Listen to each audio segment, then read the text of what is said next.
So, Doctor Who is about to bring back some classic companions in Power of the Doctor. So I thought we'd revisit the first episode that did Old Companion Returns, the show's 20th anniversary special, The Five Doctors.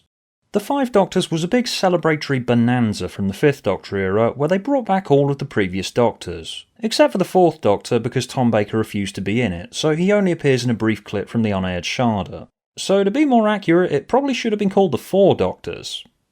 Or it could have been called the 6 Doctors, given it features 2 actors playing the 1st Doctor.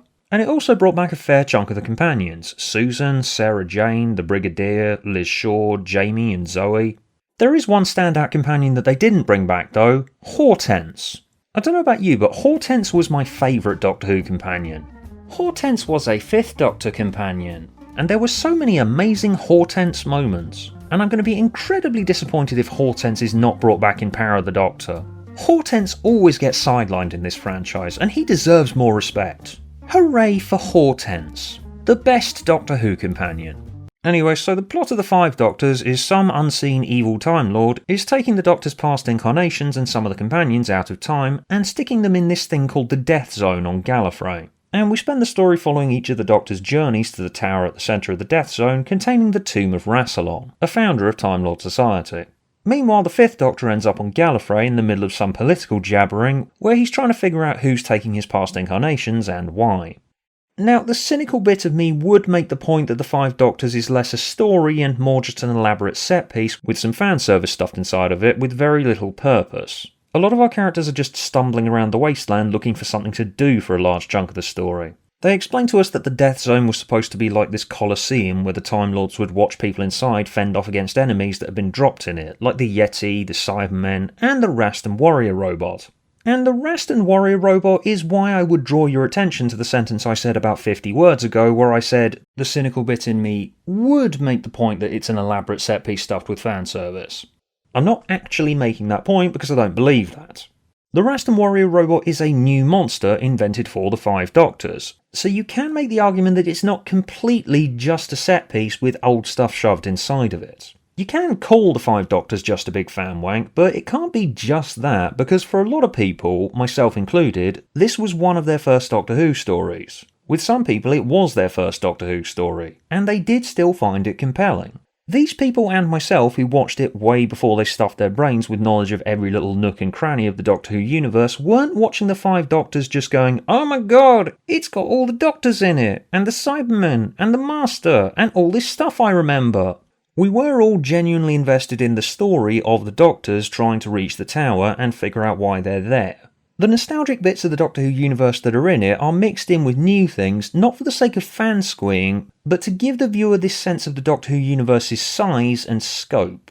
All of this stuff from the Doctor Who universe that's been brought here for one big Doctor Who deathmatch helps you capture that sense of childlike wonder that you had when you were a kid and you looked up at the stars and you just felt this sense of wonder at the universe and how huge it was and how much stuff could possibly be out there. There is all this stuff in the 5 Doctors that you don't immediately recognise, but it's all there to make the Doctor Who universe feel massive. It's only after your head has been filled with all this canon and lore that watching the 5 Doctors becomes this experience of obsessive headfuckery. Yeti, Cybermen, we've seen some times, Doctor. And the terrible Zodin. Ooh. No, don't drop in references to stuff that didn't actually happen, Patrick Troughton. Now I'm sat here racking my brains and thinking, wait, what episode was the terrible Zodin in? It must have either been a 1st or 2nd Doctor story. Was it The Rescue? What was the monster in The Rescue called again? I can't remember. Come on, the terrible Zodin must have been in there somewhere. Why would they reference things that I can't look up in my big book of Doctor Who continuity? The terrible Zodin must have appeared on screen at some point. Everything must be in its right place. As it happens, I am the Doctor. The original, you might say. Yeah, you might say that. Now, you also only might say this because obviously this isn't William Hartnell, the 1st Doctor, who died almost a decade before this was made. He's recast in this episode, and Richard Hurndall did a really good impression of him. I don't think I've heard any Doctor Who fans calling this recasting sacrilege or anything like you might expect of an overprotective fanbase. Susan still calls him grandfather, so for all intents and purposes, this is the 1st Doctor. Although unfortunately he didn't get to reprise his role after this because he died several months after it was made. Susan! Surely it's Susan! Grandfather! Oh, Grandfather! Oh, my goodness, I found you. So yeah, grandfather, you remember when you locked me out of the TARDIS in an apocalyptic wasteland the last time I saw you?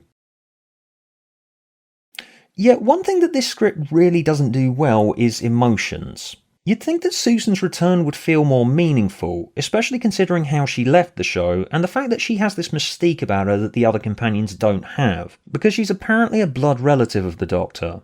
In the Five Doctors it's very much just a case of, hello, I'm back, and I'm also in this story. Susan's return really doesn't feel as impactful as it should have done. Similarly with Sarah Jane, whose departure was quite blunt and heartbreaking, and apparently she hadn't seen the Doctor in years, so you would have thought her return would be a more emotional gut punch when she meets him again. Instead she just goes, oh, it's you! But the old you before you changed your face. Anyway, let's do the adventure now. I suppose it's because the Five Doctors' goal is to be this glorious tribute to 20 years of the show, and having the companions who left under less than amicable circumstances spending at least 20 minutes being mad at the Doctor for essentially abandoning them, and not even bothering to check up on them in the intervening years, would be a bit of a downer for everyone. So yeah, let's not talk about that. How about instead we talk about this scene where the First Doctor and Susan run away from a Dalek down a tight corridor, and the Dalek fires like 20 rounds and conveniently misses every single time. No, actually let's not have that conversation because it makes me want to fucking scream.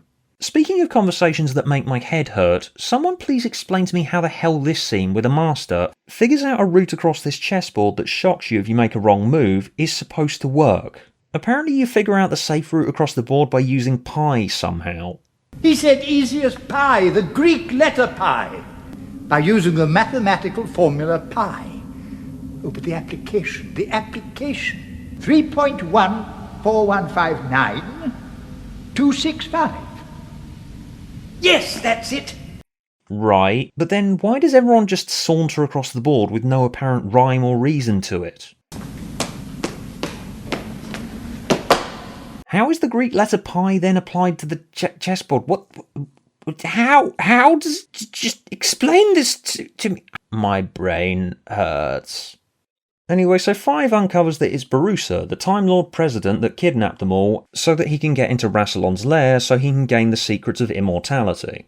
Which is kind of one big metaphor for this entire exercise. Gather as much Doctor Who stuff as possible, chuck it inside a quarry, and see if they can all figure out how to make the show live forever. But the ultimate lesson is that they don't want to live forever, because...